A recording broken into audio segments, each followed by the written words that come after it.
Good day, Zimbabwe, and welcome to Beyond the Dollar, your home of in-depth business analysis, policy conversations, and the economic stories shaping our everyday lives.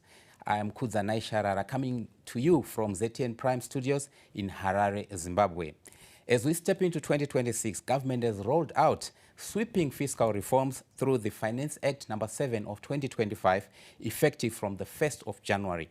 These changes touch on vehicle registration fees, VAT, mining taxation, digital services tax, capital gains tax, and incentives targeting businesses and knowledge processing outsourcing firms. At the same time, ZIMRA has issued Public Notice 69 of 2025 outlining the issuance of the 2026 Tax Clearance Certificate ITF 263, with compliant taxpayers now receiving clearance automatically from the 27th of December 2025. Today, we ask the critical questions. Do these reforms lower the cost of doing business? Are incentives translating into real investment and job creation? And what must taxpayers do to remain compliant and avoid penalties?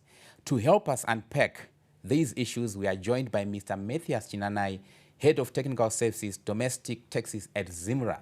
Sir, welcome to Beyond the Dollar and compliments of the new season. Thank you.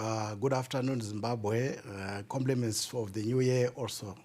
Thank you. And before we get into the questions, viewers, if you have any questions, please relay them through our social media platforms across all ZimPapers platforms. You can also relay such questions through my handle at Kudzi_Sharara. That's KUDZIE_Sharara. And we'll make sure that they get attended to later on in the program.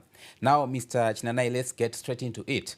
The Finance Act introduces incentives for business and knowledge processing outsourcing firms. What are the major incentives and how do they position Zimbabwe competitively against other global competitors? Thank you, Kuzi. That's a very important area which the government has provided through the Finance Act. The business process, the business and knowledge process outsourcing enterprises, I think the important thing is, first of all, to say, what are these? You'll find that there are a number of people outside the country who would want to be assisted by processing their transactions. Let's say someone wants to establish a call center. We have a lot of resources and capable people here in Zimbabwe.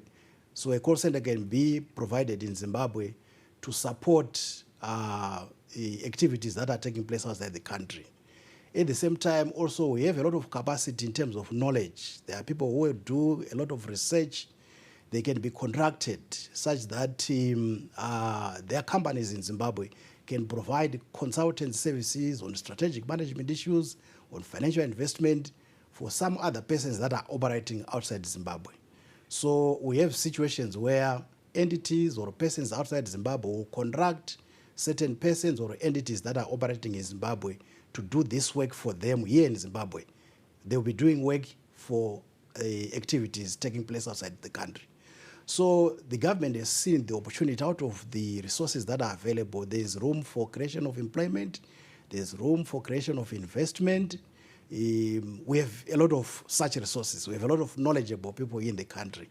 So in order to encourage such investment, the Zimbabweans now are being encouraged to enter into these partnerships, and then the incentives are provided. From an income tax point of view, the first thing is one would want to establish this business. And in establishing the business, there's capital that is outlaid. So the government is saying, for the capital that you invest in this business, you'll be allowed to deduct that expenditure.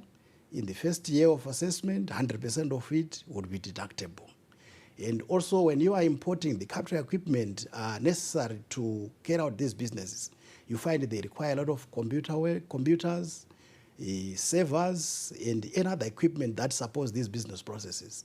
These are also imported duty-free for use in the business. And then when the income is now realized, the government has provided a positive rate of tax, a tax holiday, I would say, at a rate of 15% forever. 15%. Our normal corporate tax rate is 25%. But here, if you establish this business knowledge processing and outsourcing service, you will be charged the tax at 15%. And in addition, there's also an incentive to the investor.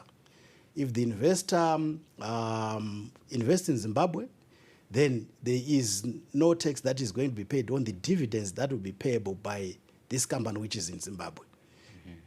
So there are quite a number of incentives that are around this type of business enterprise. I was doing the counting. I think it's more than 6 incentives that are provided to such operations.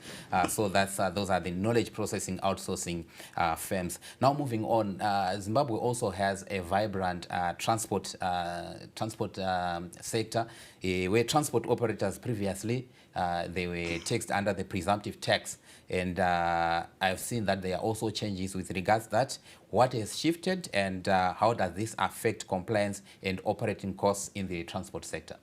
Okay, thank you, Kuzi, for that. I think you remember we said previously that presumptive taxes are established as a way of trying to assist some of the business persons to grow, to learn the tax landscape, and then be able to stand on their own in the future. So at this point in time, the transport sector has been recognized such that they are being moved from the presumptive tax regime to the self-assessment income tax regime. This is the regime which is available for all major businesses that are operating in the country. So this affects the omnibus operators, those that have vehicles that carry 25 passengers and above. And it also affects the operators with goods carrying vehicles, which carry 10 tons and above.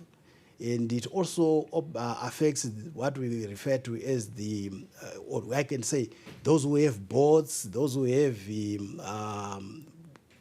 those boats that are used for catching carpenter and for tourism in the Caribbean or in Vic Falls. All such also have been moved to self-assessment. Interesting indeed. Now there's one tax area which affects everybody. So we are talking about the value-added tax, which remains one of the most sensitive taxes for businesses. What are the key changes to the VAT changes in 2026 that businesses must urgently take note of? Okay. With regard to VAT, I think one issue that has been talked about, which I believe everyone now is aware, is that the rate for VAT was moved from 15% to 15.5% with effect from 1 January 2026. We've seen operators have changed, most of them have changed their systems, and they are now charging the correct rate of VAT. I think in also 15.5%. At 15.5%, yes. Most of them, although here and there we may see some who are still charging 15%, and we are working with them, advising through our various offices that they charge the correct rate of tax. Assuming that somebody out there is still charging 15%, what normally happens when you then discover maybe a few months down the line that they were charging 15% instead of 15.5%? Okay. You find that from the legislation in VAT, it says all prices are deemed to include tax. And when they say the tax, it means tax at the correct rate. So for purposes of remitting tax, we will still require this person would have undercharged to remit and account for the full amount of tax. So it means they will have to use their own resources to cover up for the 0.5% that they would not have accounted for in full. Interesting indeed. Now, the mining sector is one of the, again, another vibrant sector in Zimbabwe. We have seen Zimbabwe is enjoying, in terms of gold, international gold prices, which which are now at record levels, and obviously government wants to also enjoy that cake. But how has mining and mineral taxation changed under the new law, and particularly in terms of value addition and beneficiation? Okay. I think there are a number of things that have happened in the mining sector. I think, firstly, on the value-added tax side, we find that for unbeneficiated chrome and antimony, if one is to export those items, they are now supposed to pay an export tax of 10%, and that tax is payable in foreign currency. So then the other aspect with regard to mining is on gold, as you referred to the good price in gold. I think there were discussions before the Finance Act came. Taxpayers were, on business persons were calling for a variation of the current royalty regime to align to the prices that will be taking place. So you will notice that the royalty rate for gold, for miners other than small-scale miners, was varied and aligned to the pricing that would be available. To the extent that if the price is at 1,200, the royalty rate will be at 3%.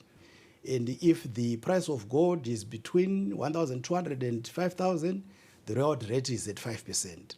And then when the price is now above 5,000, the royalty rate will be at 10%. So this is what has happened with regard to gold. But I wanted just to also highlight one important thing with regard to mining. We have also noticed that a number of issues were arising on the valuation of minerals. So there are some miners who work in an environment in which they have relationships, business relationships with those who buy the minerals. So we normally refer to them as associated persons. So the issues around the transfer pricing. So you say if you are related with the person you are selling to, how do you determine the price? So the Income Tax Act has legislation which outlines the transfer pricing method. But for minerals, the government has now said through the Finance Act number 7, taxpayers are supposed to use the quoted price method. This is the price that is quoted on the metal exchanges throughout the world. So if you are selling the minerals, you are supposed to refer to the London Metal Exchange, Shanghai Metal Exchange, the First Metals Exchange. And if in any instance where you are selling, the price is not quoted on these mentioned exchanges, the commissioner will always consider any other exchange that one may use. So it's meant to ensure that there is fairness and consistency in terms of prices that are provided for the minerals that are coming out of Zimbabwe. Interesting indeed. If you are just joining us, we are broadcasting from ZTN Prime in Harare, and the program is Beyond the Dollar, where today we are hosting Mr. Matthias Chinanai, who is Head of Technical Services, Domestic Taxes at Zimra. Now, we take a break, and when we come back, we'll discuss more issues with Mr. Chinanai.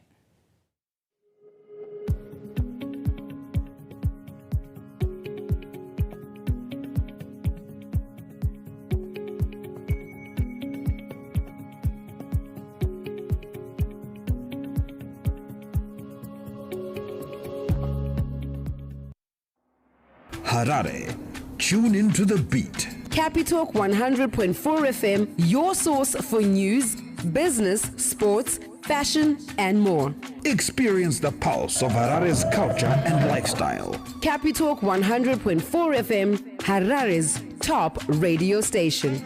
Join the conversation with Zimbabwe's top personalities. Subscribe now for fresh and infotainment content daily. Capital 100.4 FM, Harare's heartbeat.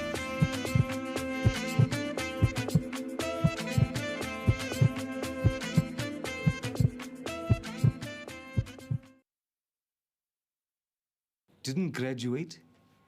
I guess I blew it. You couldn't advise him anything. He would just look at you and say, so who do you think you are? We were just like really spoiled. And then they just give me the receipt and I'd pay. That guy walks in one day and then he says that he wants to make a movie. He was blowing the money. There was just like this habit that he had where as soon as he got money, it was gone. I just didn't have the skills or the experience. This money, I could see it disappear so fast.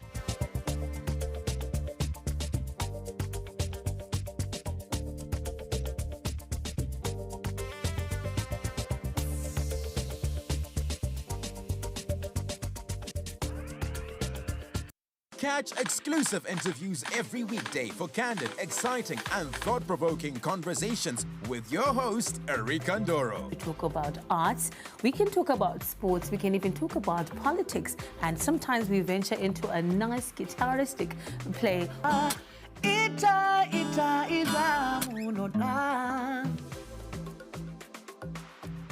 The one story where you can't get out of your head. Wakatarisa munhu so Erika, like where you are sitting. Ndozongokona bata face so pasina munhu. Wakasiya music yako yo afro chakuti ndo music manje no yeMzimbabwe. And I'm sure they're still saying the same thing now. Yeah, so Shona kana kuti chindevere kana mumwe mutauri muno muZimbabwe ndiwe iwewe. Ndiwo rupawo rwako. Ndicho chidadiso chako. Catch me, Erika Ndoro, right here on ZTN Prime every single Monday at 7 p.m. whilst we get exclusive. In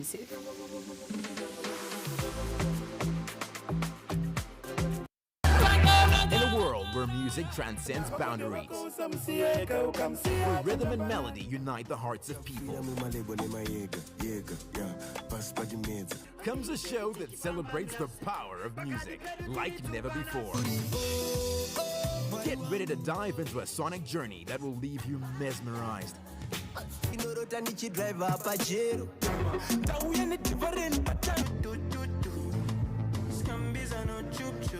and yearning for more. Welcome to the captivating world of Z Vibes. Vibe to it, baby.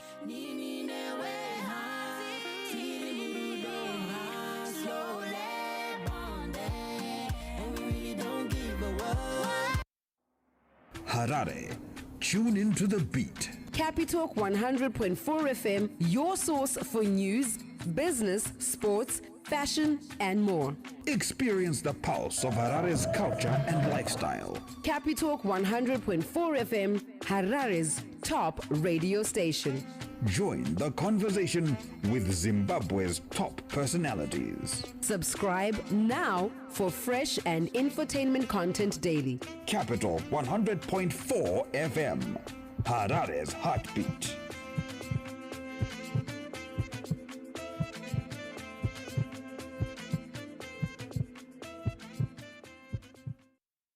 Didn't graduate? I guess I blew it. You couldn't advise him anything. He would just look at you and say, so who do you think you are? We were just like really spoilt. And then they just give me the receipt and I'd pay. The guy walks in one day and then he says that he wants to make a movie. He was blowing the money. There was just like this habit that he had where as soon as he got money, it was gone. I just didn't have the skills or the experience. This money, I could see it disappear so fast.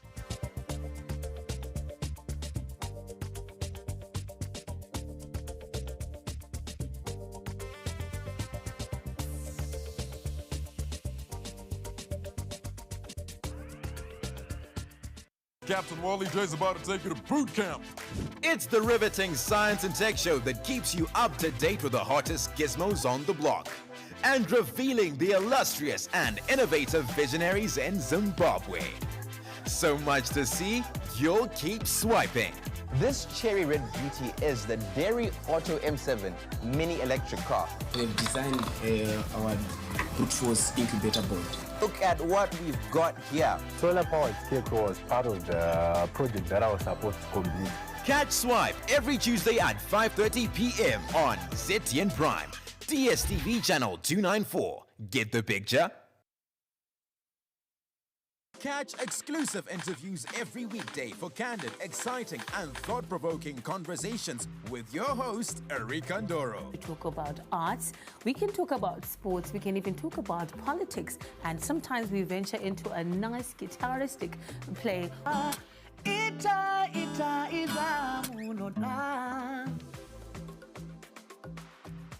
The one story where you can't get out of your head. Wakatarisa munhu so Erika, like where you are sitting. Ndozongokona bata face so pasina munhu. Wakasiya music yako yo afro chakuti ndo music manje no yeMzimbabwe. And I'm sure they're still saying the same thing now. Yeah, so Shona kana kuti chindevere kana mumwe mutauri muno muZimbabwe ndiwe iwewe. Ndiwo rupawo rwako. Ndicho chidadiso chako. Catch me, Erika Ndoro, right here on ZTN Prime every single Monday at 7 p.m. whilst we get exclusive.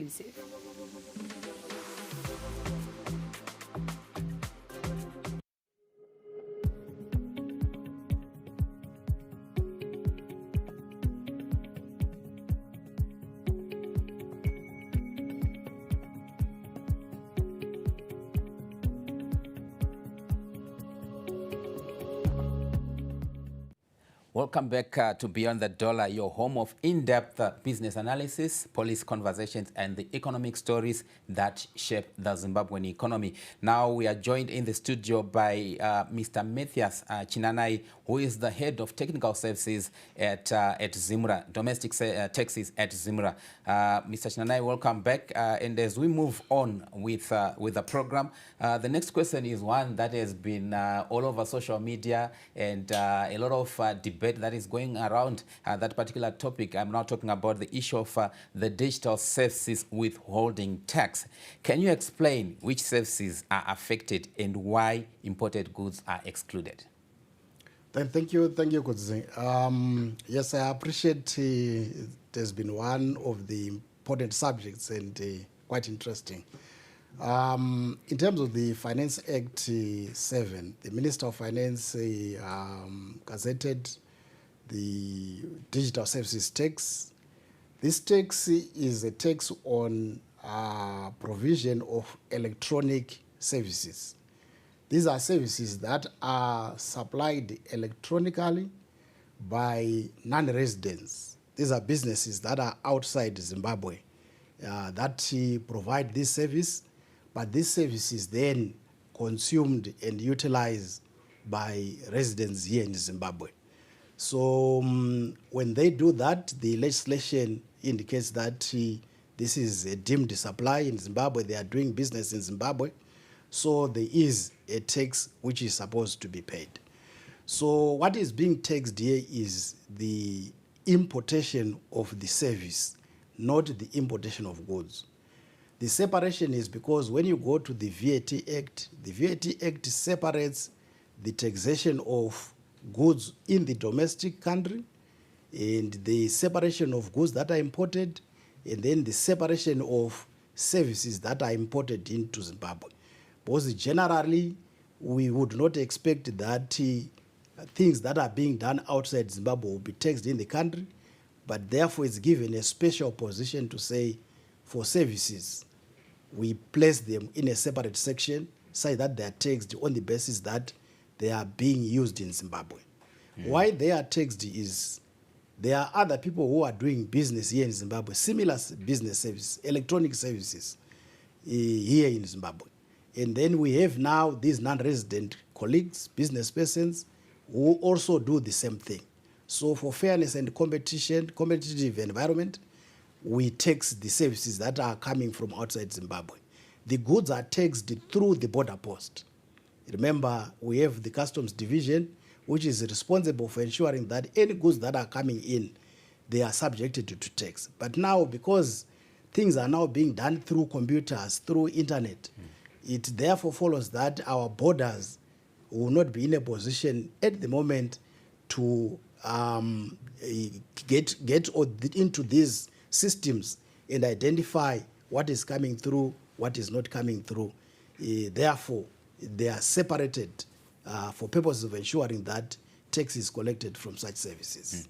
Maybe as a follow-up, in terms of this taxation, who exactly is being taxed? Is it the consumer or it is the service provider? Ideally, who is being taxed here?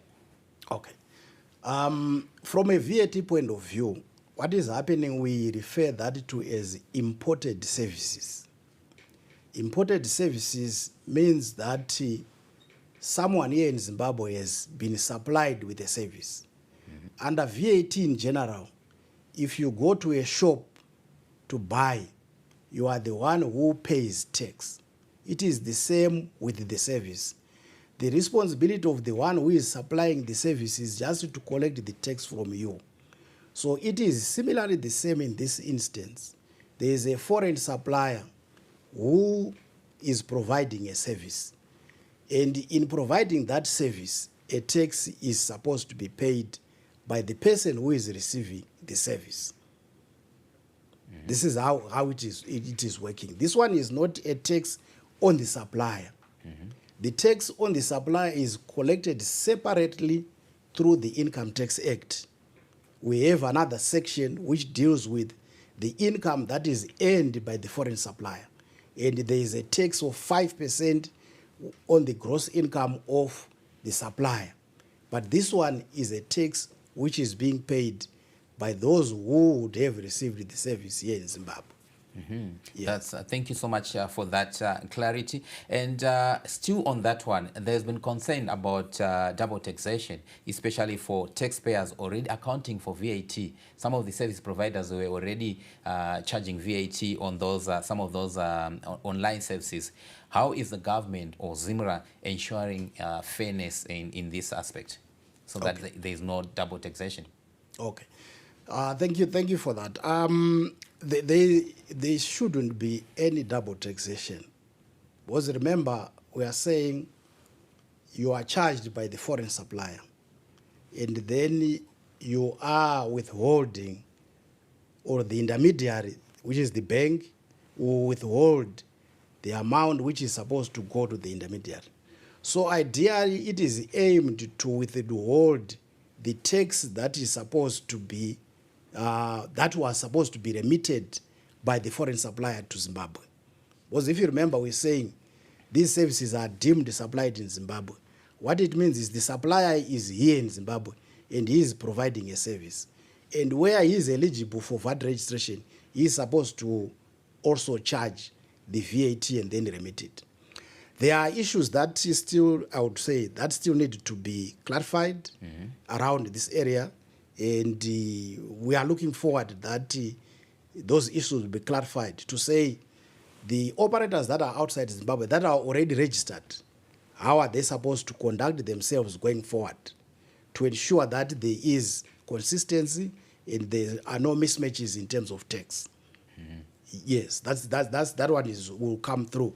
I think a lot of work has been done around that, and we hope and trust that very soon there would be further guidance with regard to that. Yes. So some have also been questioning ZIMRA's ability to then distinguish, for example, there are goods that can be bought online on places, for not advertising them, but there are online platforms where you can get a service or you can also get actual goods. How do you then know whether this is a product, it is a good, or it is a service that is being paid for by consumers? Yeah, I think from the questions that have come through, that is also one of the areas that I would say the intermediaries have highlighted, to say there are challenges because of the different platforms that are there. So you find this tax will catch up on more than the usual business persons. In the case of business persons, they will be having invoices where they will now instruct the financial institutions to pay. So it means where there are invoices that are presented, it was easy to, based on those invoices, to say what is being done here or what is not being done.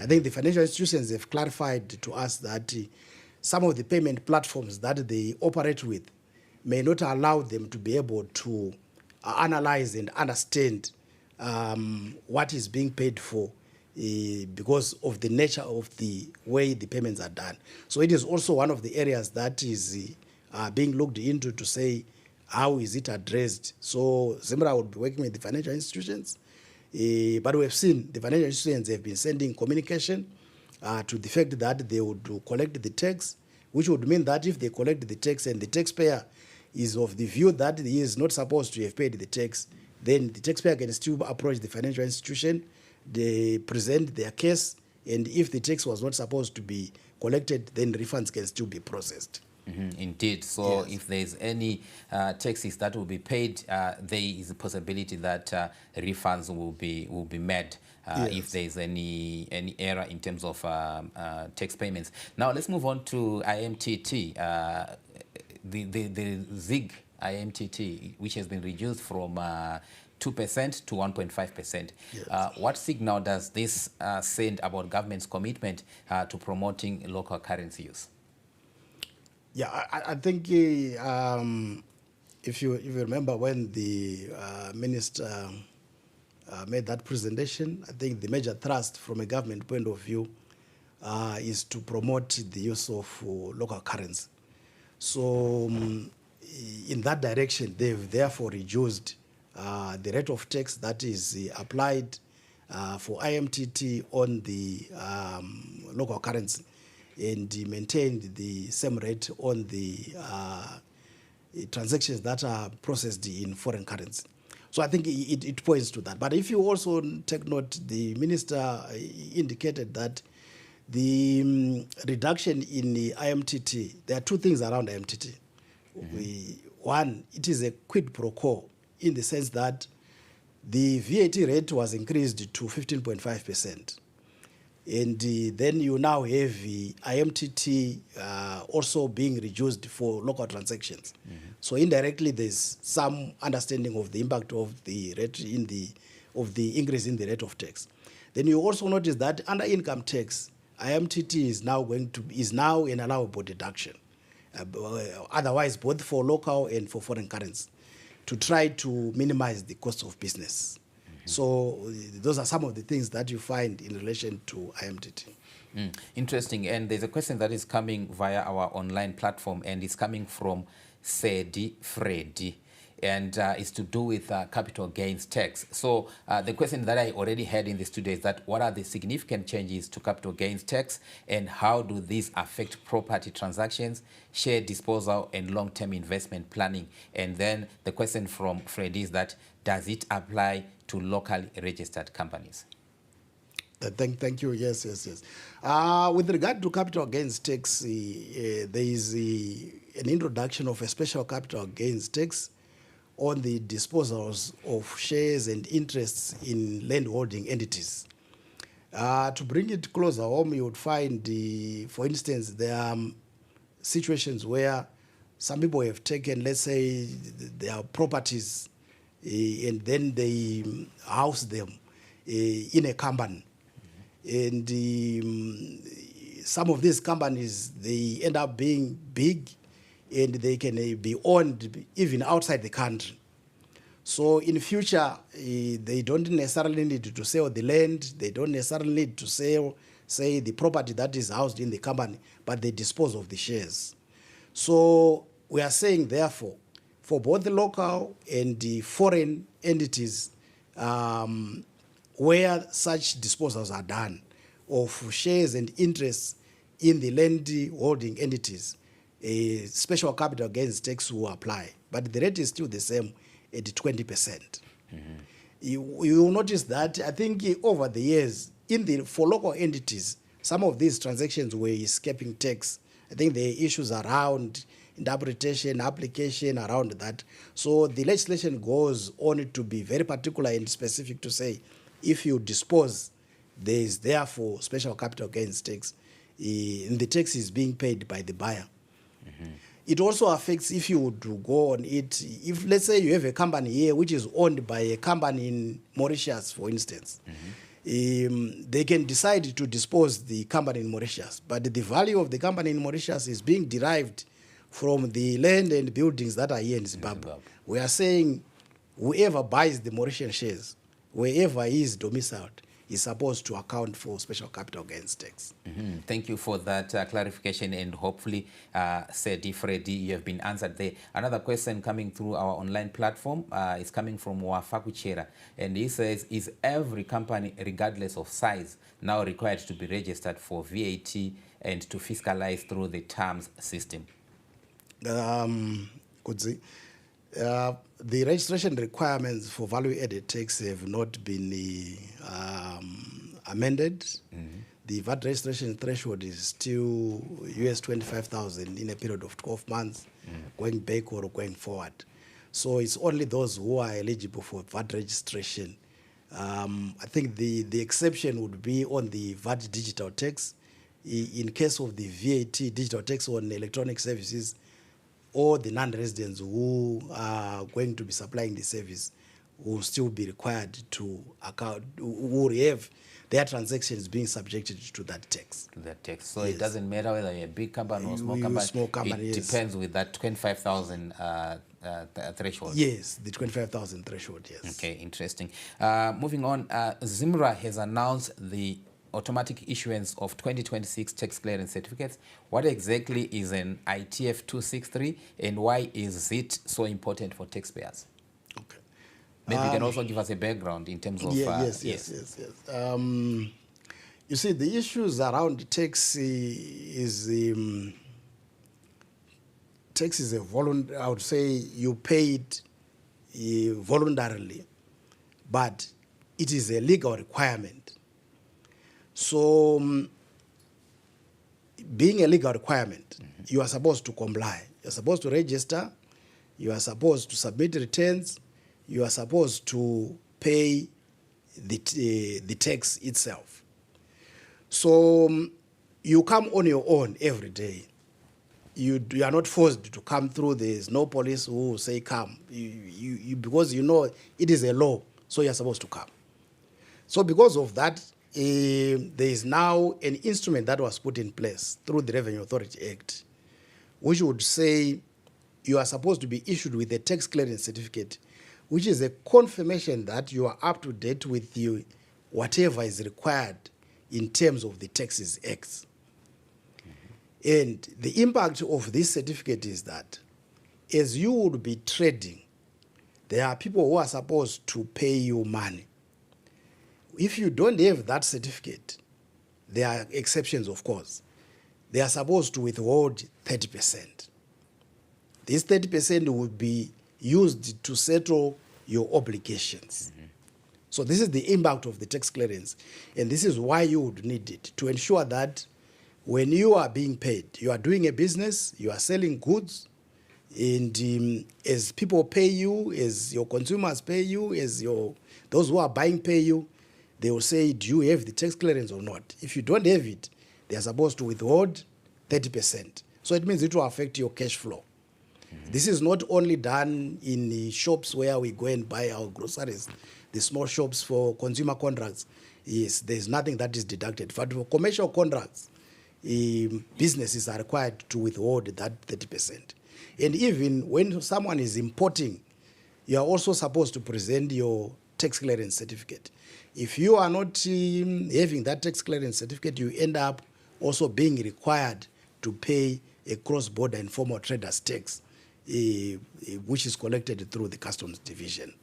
So from what you are saying, it seems the difference between the past and now is that this is now an automatic issuance of the tax clearance certificate. But who qualifies to get this automatic?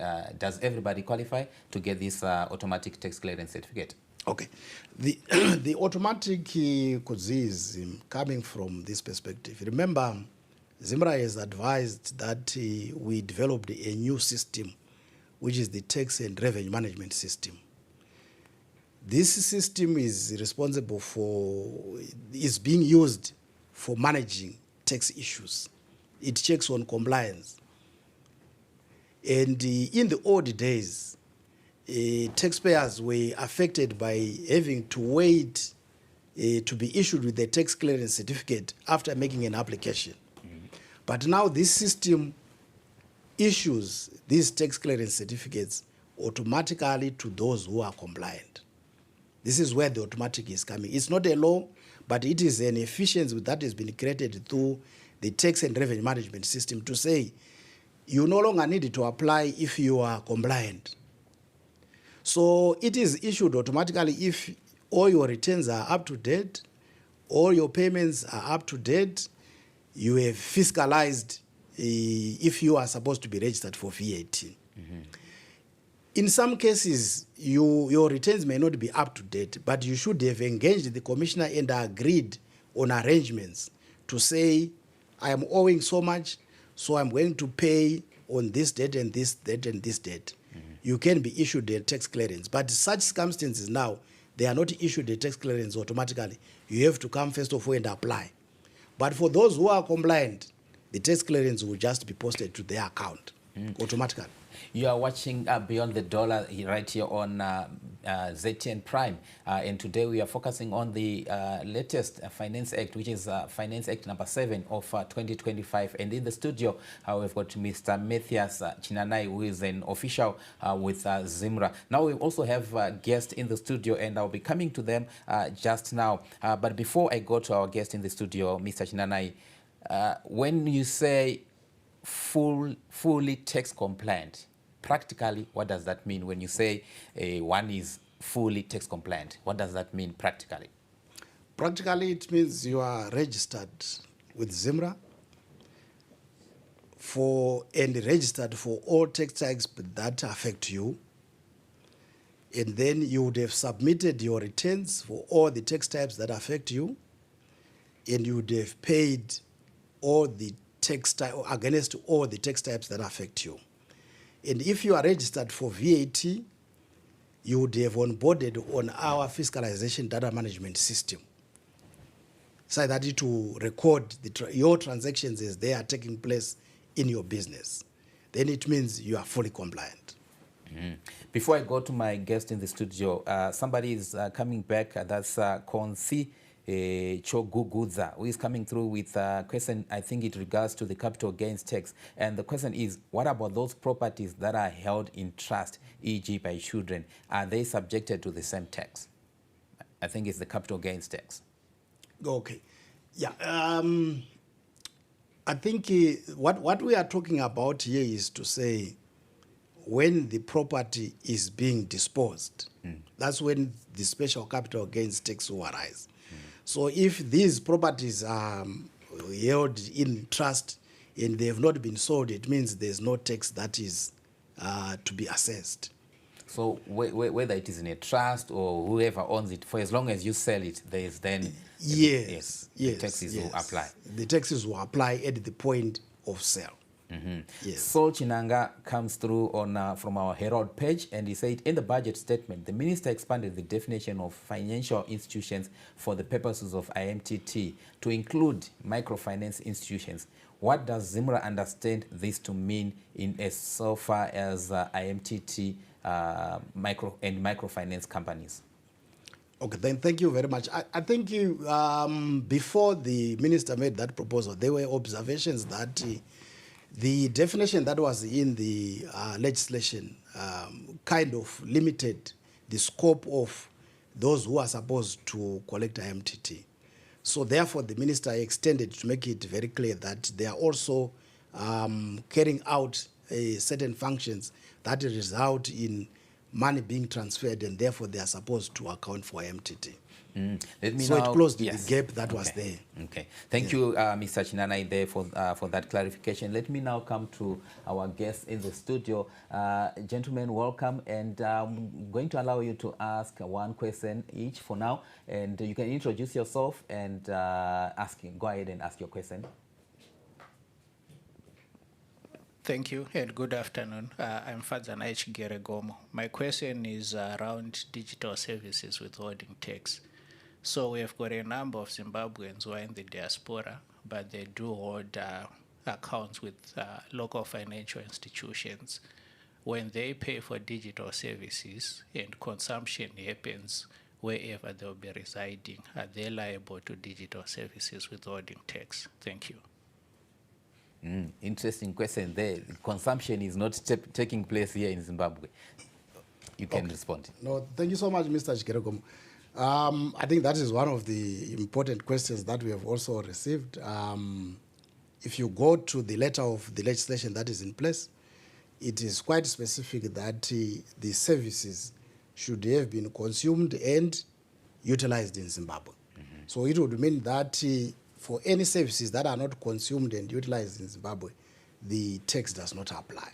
And the financial institution should be in a position to know where this transaction is taking place. Yes, I would assume, but they will answer for themselves. Let me give an opportunity to the other gentlemen in the studio if they wish to ask a question. Good afternoon to everyone. I'm Langton Shoniwa. My question is with regards to the change of VAT rate from 15 to 15.5%. How are taxpayers dealing with the transitional issues? For example, in construction projects, we have taxpayers who make successive payments, where a contract, let's say, of 100,000 was ended last year, but the payment is then being made now in 2026 after issuance of the IPC certificate, and also the issue to do with the credit or debit notes. Thank you.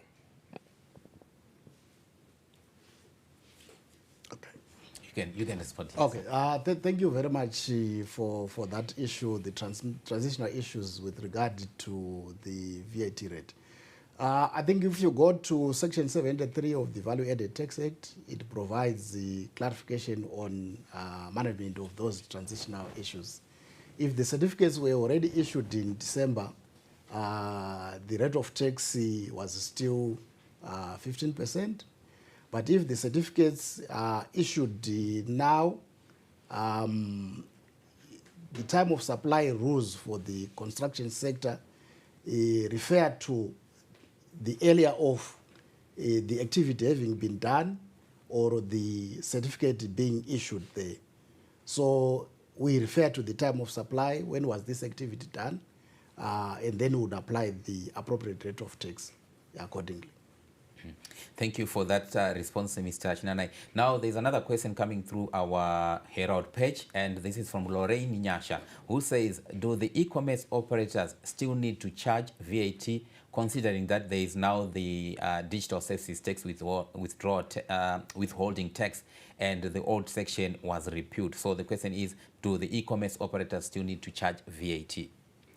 Thank you for that question. I think it's one of the areas that Zimbabwe Revenue Authority is looking into to clarify the position, whether they should continue charging VAT or not.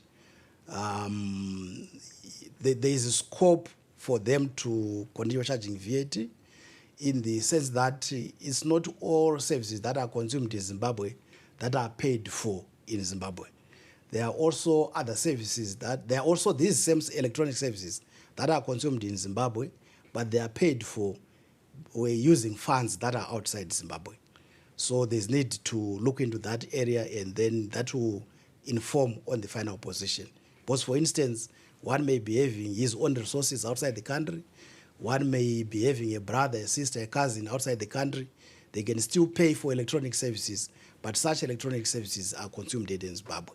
So it's an area that we are looking into, which will guide us on the final position to be taken there. I must say your work is cut out there, Mr. Chinanai. Now, another question that is coming through is from small businesses. You know, Zimbabwe, we are highly informalized, but in that informal sector, there are also small businesses that are actually formal. And the question here is, if a taxpayer has unpaid taxes or outstanding returns, can they still qualify for a tax clearance certificate, and what steps should they take? Thank you. Well, I would presume the taxpayer is registered. They should approach the nearest Zimbabwe Revenue Authority office, engage them, apply for a manual tax clearance certificate through our tax and revenue administration system. They engage the Zimbabwe officials and discuss their tax issues. If there are outstanding returns, they discuss and say, when are they going to be submitted? How are they going to be submitted? If there are outstanding payments, when are they going to be paid? And how are they going to be paid? There should be an agreement at the end of the day. It's a negotiation process. And if an agreement is reached, a tax clearance is issued. And finally, new returns and terms have confused many taxpayers. This is a question that is coming through as well. Who should not apply for tax clearance, and how does terms help ZIMRA improve compliance while simplifying processes for honest taxpayers? Okay. I think the issue around new returns, I think previously a public notice had been issued to the effect that there would be controls with regard to issuance of tax clearances for new returns. And I think it did not pass through completely because of some system challenges. So the tax clearances are being issued. But the concern from ZIMRA around new returns is to say, if you are not doing any business, why would you need a tax clearance? So that is where the issue is. There are some that may be doing business, but then they submit new returns. And they still get a tax clearance certificate. Because remember, we said the purpose of the tax clearance certificate is to be presented, well, at times for purposes of obtaining tenders, at times for purposes of opening bank accounts and other instances, but also where someone is being paid. So there are some risks that are around the issue of nil returns. That's why you notice that there can be controls in some instances and concerns around the issue of nil returns. So yes, there are questions that are asked around the nil returns, and it's trying to manage the risk. If it is necessary to issue, ZIMRA will issue the tax clearance. Thank you for that as well. Maybe there's a burning question in the studio. Is there a burning question before we close the show? Yes, one more question. Thank you. I just want to check if ZIMRA is going to issue a comprehensive public notice around digital services withholding tax, because from where we are sitting, there are a number of questions that are coming from clients of banking institutions and financial intermediaries. Thank you. Okay. Yes, you can thank you. Like I indicated before, it's one of the issues that ZIMRA is working on. What I urge is, as they receive various questions, they can forward them. I think we have been interacting with the intermediaries. There are some questions we have received, so we're trying to summarize those issues and putting in place the mechanisms. So yes, something will come through. Thank you, Mr. Chinanai, the head of technical services, domestic taxes at ZIMRA. Thank you for joining us and helping us unpack the 2026 tax reforms. And to our viewers, remember, compliance is no longer optional. It is automated, integrated, and increasingly digital. I'm Kudzanai Sharara, and this has been Beyond the Dollar, a program that comes for you from ZTM Prime Studios here in Harare. Goodbye.